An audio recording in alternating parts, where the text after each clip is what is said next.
नगर निगम चुनाव में बीजेपी का कमल खिल चुका है। इसका सबसे बड़ा श्रेय पूर्व मंत्री कंवरपाल गुर्जर जी को जाता है। इस वक्त हमारे साथ मौजूद है, उनसे बातचीत करते हैं।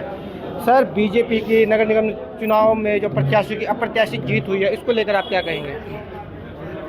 देखिए, इसके लिए हम जनता का आभार व्यक्त करते हैं, उनका धन्यवाद करते हैं और इसका श्रेय जो है वो कार्यकर्ताओं को जाता है। उन्होंने दिन रात मेहनत की है। उसके साथ ही हमारी सरकार को भी जाता है, हमारी पार्टी को जाता है कि पार्टी ने अच्छे तरीके से सारा काम किया और जनता की सेवा की और सरकार के ऊपर जनता ने विश्वास व्यक्त किया कि सरकार जो है वो अच्छे काम कर रही।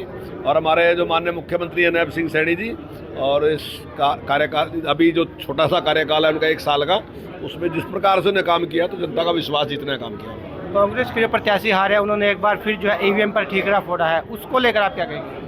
नहीं, देखिए, अब कांग्रेस तो हर बार ईवीएम पे रोप लगाती है, आत्ममंथन तो करती नहीं। उसको स्वयं अपने ऊपर विचार करना चाहिए कि उसकी कार्यशैली क्या है, किस प्रकार से काम कर रही है। तो मैं समझता हूँ कि उनका अपना जो व्यवहार है वही इसके लिए, उनकी हार के लिए जिम्मेदार है। बीजेपी ने जो चुनाव में प्रचार में जो है विकास की बात की है, मुद्दों की बात की है, क्या सर इस बार विकास मुद्दों को लेकर जो जीत मिली है और इसका क्रेडिट किसे जाएगा? देखिए, हमने मुद्दों की बात की, उन्होंने लोगों का चरित्र हनन करने की बात की। गलत तरीके से अगर पूरी स्पीच आप देखोगे तो सारी स्पीच जो है जो कैंडिडेटों के चरित्र हनन करने की बात की। डेवलपमेंट में तो बोल ही नहीं कुछ भी, ना ही डेवलपमेंट उन्हें की थी। तो हमने डेवलपमेंट की और लोगों ने डेवलपमेंट पे ही वोट दिया और उसी वजह से भारतीय जनता पार्टी आज एक तरफा जीतने जा रही, स्वीप करने जा रही यमुनानगर से कादरी जो नगर निगम है। लोकसभा चुनाव में कांग्रेस को मजबूती मिली, उसके बाद विधानसभा चुनाव में ग्राफ जो है कांग्रेस का नीचे गया है, बीजेपी का बढ़ा है, और अब जो है नगर निगम चुनाव में कांग्रेस का ग्राफ एक बार फिर नीचे गया और बीजेपी का बढ़ा है। तो क्या ये विश्वास का प्रतीक है सर? देखिए, जो एक बहुत बड़ी गलतफहमी उन्होंने पैदा की थी लोकसभा के चुनाव में कि भारतीय जनता पार्टी की सरकार बनेगी तो संविधान को बदल देगी। अब कुछ लोग, थोड़े से लोग उससे प्रभावित भी हुए थे उससे, तो उससे मैं समझता हूँ कुछ हमें नुकसान हुआ भी था। लेकिन जब लोगों ने विचार किया तो उनकी समझ में आएगी बात कि कांग्रेस ने जो प्रचार किया था, अचानक प्रचार करके लोगों को भ्रमित करने का प्रयास किया था।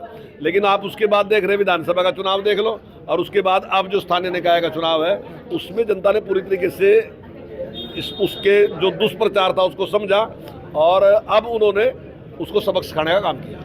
अब जो वादे किए गए थे सर, उसे अब धरातल पर उतारने का वक्त भी अब आ गया है। देखिए, हमने आज तक जितने भी वादे किए हमने हमेशा उन वादों को पूरा किया और अब भी हमने जो वादे किए हैं निश्चित तौर से उनको पूरा करेंगे। बहुत बहुत शुक्रिया।